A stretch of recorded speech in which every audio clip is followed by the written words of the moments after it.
ዛሬ አብዛኛውን ጥንዶች ፍቅረኛሞች የቫላንታይን ቀን ወይም ደግሞ የፍቅረኛሞችን ቀን እያከበሩ ይገኛሉ። እንዲሁም ፍቅረኛሞች ለሆናችሁ እንኳን ለቫላንታይን ዴይ አደረሳችሁ ወይም ደግሞ ሃፒ ቫላንታይን ዴይ ብያለሁ። በእርግጥ ሁልጊዜ ሰላም ፍቅር ካለ ሁሌም የፍቅረኛሞች ቀን ነው የኔ ወዶች። ዛሬ እኔ ስጠብቅ የነበረው አብርሽና ሩቲ ይመጣሉ ብዬ ነበር፣ ግን ደግሞ አልሆነም። የመጡት እንግዲህ ሄርሜላና አብርሽ ናቸው።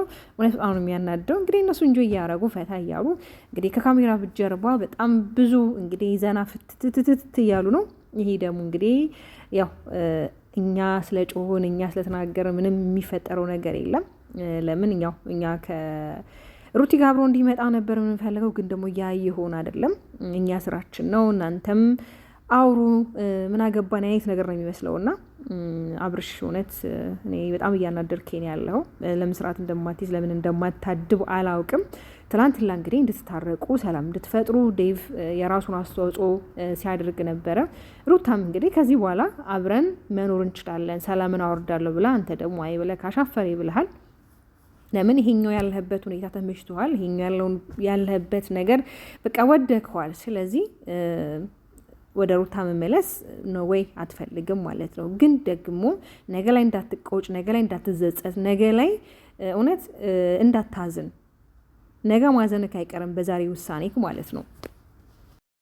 አንዳንድ ጊዜ የምናረጋችሁ ነገሮች የሆነ ሸፈንፈን ብናረጋችሁ ጥሩ። ይሄ ይሉኝ የተባለ ነገር በኋላ ደብቁልኝ ሸፍኑልኝ ይመጣል እና ራሳችሁን የሆነ ለመደበቅ ሞክሩ።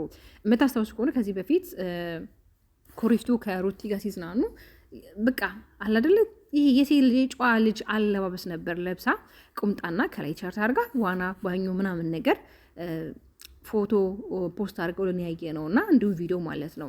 ግን የዚችኛ በጣም ወጣ ያለ ነው። ከዚህ በፊትም ያው ዳይት ቪዲዮዎችን ፖስት አድርገው አይተናል። ያ አይደለም ዋናው ሀሳቢ። ግን ለምንድን ነው ከሩታ ጋር ሰላም ለመፍጠር ያቃተው? ለምንድን ነው አሁን ላይ እሷ በቃ እኔ ሁሉ ነገር ትቻለው ሰላም እንፍጠር ስትለው ለምንድን ነው አሻፈረኝ እያለ ያለው?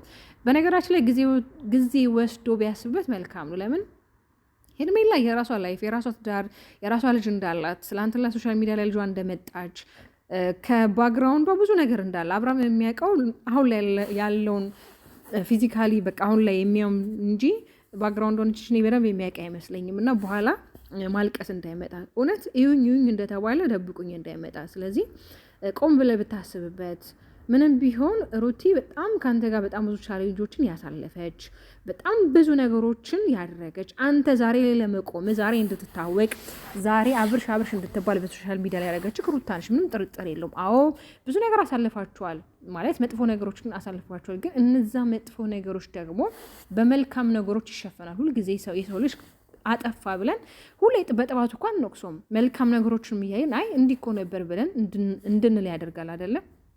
እንግዲህ ዛሬ ጆይ ላይ ዘና ፈታ እያሉ እንደሆነ ኢንጆይ ማድረግ እንዳለባቸው ራሳቸው መፍታትን እንዳለባቸው እንዲሁም ደግሞ አብርሃም ለማናደድ እየሞከረ ነበር። በተለይ እሷን ማለት ነው የሆነች ትጠብቀኛለች ምናምን ነገር እያለ እያናደዳት ነበር። ያው ስሜቷን ለማወቅ ነው። እና በነገራችን ላይ አሁን ላይ እሷ አብርሃምን የራሷ ማድረግ አብርሃምን ከሩታ የመቀማቱ ሁኔታ እንጂ ይሄ አሁን ነገ ላይ እሷ ከሩታ የባሰች በጣም በቃ ከሩታ የባሴ ስላችሁ በጣም ቀናተኛ ነች የምትሆነው ሄርሜላ ማለት ነው። ለምን አሁን ይሄ በውጭ ያለ ላይፍና ሰው አንድ ቤት ሲሆን አንድ አይደለም። ትዳርና ይሄ የውጭ ይሄ ፍቅረኛሞች ምናምን ጮኛሞች የሚባለው ታይሙ አንድ አይደለም። በነገራችን ቤት አንድ ቤት መኖር ሲጀመር አንድ ሰው የራሱ የሆነ ባህሪው ሪል ባህሪውን የምታውቁት አብራችሁ ስትኖሩ ነው። እና አንቺ ራሱ ነገ ልጁን የምታስቆሙ አይነት ሴት አይደለሽም። ግን አሁን ላይ አለ አይደለ በቃ አንቺ ፍቅር መስጠት እንደምቺ በቃ አንቺ በጣም ጎበዝ እንዶሽ አንቺ በቃ ሁሉ ነገር እንደምታረጊ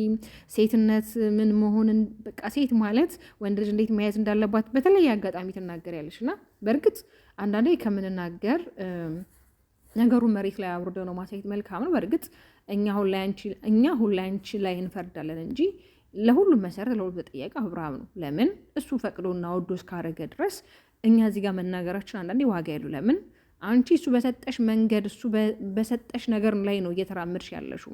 ሁልጊዜ እሱ ለአንቺ ያለው አመለካከት፣ ሁልጊዜ ለአንቺ የሚያሳይሽ ፊት፣ የሚስትሽ ጊዜ፣ ቦታ፣ እያንዳንዱ ነገር ለአንቺ ቫልዩም አለው። ግን አይ ሄርሜላ በቃ እኔና አንቺ እኮ እዚህ ድረስ ነው መሄድ ያለብን። ከዚህ በኋላ በቃ አብረን መሆን አንችልም። ኦኬ ለድራማም ሊሆን ይችላል አይደል? ድራማው መብቃት ያለበት ድረስ እኮ ይበቃዋል። ከዛ በኋላ ያንቺ ህይወት እንዴት ነው የሚሆነው? ላይፍሽ እንዴት ነው የሚሆነው? እንዴ ሁልጊዜ እናንተ ትተውናላችሁ፣ ሩታ እየመጣች የእናንተን ትወና ታስተካክላለች። ለምን? እውነት በጣም ግራ የምታጋቡ ልጆች እየሆናችሁ ነው።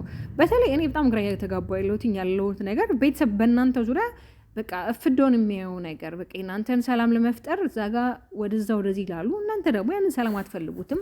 ያላችሁበት ሁኔታ ያላችሁበት ይሄ አሁን ወዳችሁት ነው እያደረጋችሁ ያላችሁት ነው። እንግዲህ አንድ ወንድ ላይ ሴት ልጅ ካልወደዳት ካልፈለጋት ሊያውን ቢች ሄደው ምናምን ነገር እየዋኙ የሳማት ግንባሯ ምናምን እንዴ ሁሉ ነገር እኮ የሆነ እንትን አለው፣ ገደብ አለው። ጓደኛም የራሱ ገደብ አለው፣ ፍቅረኛም የራሱ ገደብ አለው፣ ቤተሰብም የራሱ ገደብ አለው። እና አንድ የራሳችሁ ማትሉ ሰው ግንባራችሁ ሊሰማችሁ እንዲሁም ፕራይቬት ፓርቲያችሁን እያሳያችሁት ምናምን ነገር አብራችሁ እንጆይ ልታደርጉ አትችሉም። ይሄ ኔቨር። ለምን እኛውን ያልገባን ነገር በቃ እነሱ ምንም አይነት ግንኙነት የሌላቸው አድርገን ነው የምናስበው፣ ለድራማ ምናምን ግን አይደለም። በዚህ ያህል ደረጃ ሄደው እንዴት ነው ምንም ነገር የማይኖራቸው? ማን ነው ሊያምን የሚችለው? ከጅባፍ ስጋ እንደመንጠቅ ማለት እኮ ነው። ለማንኛውም ይመቻቸው፣ እነሱ ይመቻቸው። ያው ስራ ነው፣ ምንም ማድረግ አይቻልም። እኛም እነሱ ሲሰሩ አይደለ እኛም በእነሱ ዙሪያ እየሰራን እያወራን ሀሳብ አስተያየታችን እየሰጠን ያለ ነው። ግን ደግሞ በመልካም ነገር እኛም ሀሳብ አስተያየታችን ብንሰጥ፣ በተለይ ደግሞ ሩቲን በጣም የምንወዳት በጣም የእሷን ከፍታ የእሷን ተለውጣን ማየት የምንፈልግ ልጆች ደግሞ እውነት እላችኋለሁ ሩታ ከምታስቡት በላይ ነገ ትልቅ ቦታ ትልቅ ደረጃ ላይ የራሱ የሆነ ነገር ኖሯት ነገ ልጇ አድጎ ወይኔ እናቴ አንቺ ጠንካራ አድርገው በዝናታሽ እንደሚለን ተስፋ አደርጋለሁ። ግን ደግሞ በተለይ በዙሪያ አሁን ላይ ሩታ መጥፎ ሰዎች አሉ። እነዚህ ሰዎች ካልተወገዱ ነገ የእሷ ህይወት መበላሸቱ አይቀርም። መበላሸቱ ስላችሁ ወደማይሆን መንገድ ሜዱ አይቀርም። በእርግጥ ሩቲ ሰው ስላላት የምትመራ አይነት ልጅ አይደለችም። ማንኛቸውም ሰው ስላለን አንመራ። ምናልባት ሰው ያለንን ነገር አዳምጠን የሚሆነውን እንወስዳለን፣ የማይሆኑንን አንወስድም። ግን ደግሞ አንዳንዴ ጓደኛ መጥፎ ነው። በተለይ አዋወላችሁ፣ በተለይ በዙሪያችሁ ያሉ ሰዎች እናንተን ወደማይሆን ቦታ ከመውሰድ ወደ ኋላ አይሉም እና አንዳንዶቹ ያው ሩቲን ሲያገኙት ትክክል ናቸው፣ አብርሃም ሲያገኙት ትክክል ናቸው፣ ሁሉም ቦታ ትክክል ናቸው። ያ ደግሞ አይሰራም። ቢያንስ ነገሩን አስማምቶ ለማስታረቅ ሚዛናዊ መሆን መልካም ነው እንጂ ሩታ ብቻ ጥፍታለች አብርሃም ብቻ ጥፍታለች ብለው ሲሆን ማስታረቅ ያለባቸው ሁለቱ ጋር ጥፋት እንዳለ አስበው ማስታረቅ መልካም ነው። ግን ደግሞ በተለይ ይሄ ደስታና ዳኒ እውነት ለመናገር የሆነ የሚታወቁና የራሳቸው የሆነ ኬዝ ያላቸው ይመስላል። በሰላም አይደለም። ለምን ከትላንት ከሁለት ቀን በፊት እንግዲህ ደስታ ከቤት አባረው በማግስቱ ነበረ ዳኒ የመጣው። ስለዚህ የሆነ በቃ የሆነ እነሱ ጋር የሚያውቁት ነገር እኛ የማናውቀው እኛ ያልገባን ነገር አለ። ገብቷቸዋል አይደለ? ነገሩ ምን ሳይገባን ቀርቶ አንዳንዴ እኮ የሰው ልጅ እያወቀ ሞኝ ይሆናል አይደለ እንዴ? እና እውነት በጣም ነው እንግዲህ ግራ እያጋባን ያለው። በተለይ ትላንትና ከሩታ ጋር የጃፍ ፋሚሊ የልደት ፕሮግራም የተገኝተው እንግዲህ እንዴት ደስ እንደሚሉ እንዴት እንደሚያምሩ እንዴት እንደሚያስቀኑ በቃ እንደዛ እንዲሆኑ ነበር የምንፈልገው። ዴቭ ራሱ ብሏል እኮ እኔ በሶሻል ሚዲያ ላይ በጣም ብዙ ፎቶዎች እየተዘዋወሩ እያየው ነበር። እኔ ሰዓት ነግሩኝ በቃ ሰላም ፍቅር ፈጠራችሁ ብዬ ነበር እያለ ነበር። ግን ደግሞ ያው እነሱ ደውለውልን አብራችሁ መምጣት አለባችሁ እንዳትቀሩ ስላሉ ነው ብላችሁ ብቻ በዛ ወጣ በዚህም እግዚአብሔር እንግዲህ መልካሙን ነገር ያድርግላችሁ። ለሁለታችሁም ተለያይታችሁ መኖሩ እንግዲህ ቅዳችሁና የመጨረሻ ውሳኔያችሁ ከሆነ ለሁለታችሁም ከሰላም መመኘት ውጭ ምንም ምንል አንችልም። ግን ደግሞ አብሮነታችሁ ስለምንወደው ስለምንፈልገው አብራችሁ ብትሆኑ በተለይ ደግሞ ለቤቢ ስትሉ ለባባ ስትሉ የሆነ ሰላም ፈጥራችሁ ብትሄዱ አሪፍ ነው። አሁን ላይ ይሄ መፈሰቁ መጠናናቱ ባይኖርና እንዴት ነው ይሄ በቃ ይሄ ሰላም ፈጥራችሁ ብትመጡ አሪፍ ነው። ሁላችንም አንድነታችሁ ስለምንወደው በቃ አብራችሁ ስትመጡ ሚዲያው ራሱ እንዴት ፏ ድምቅ እንደሚል እውነት። ስለዚህ እንደዛ ነው ቤተሰብ። ለማንኛውም ሰው በስተታችሁ ኮሜንት ላይ አስቀምጡ። ስለምታዳምጡኝ ስለምትከታተሉ ይከባር ከመሰግና ሰብስክራይብ ያደርጉ ቤተሰቡ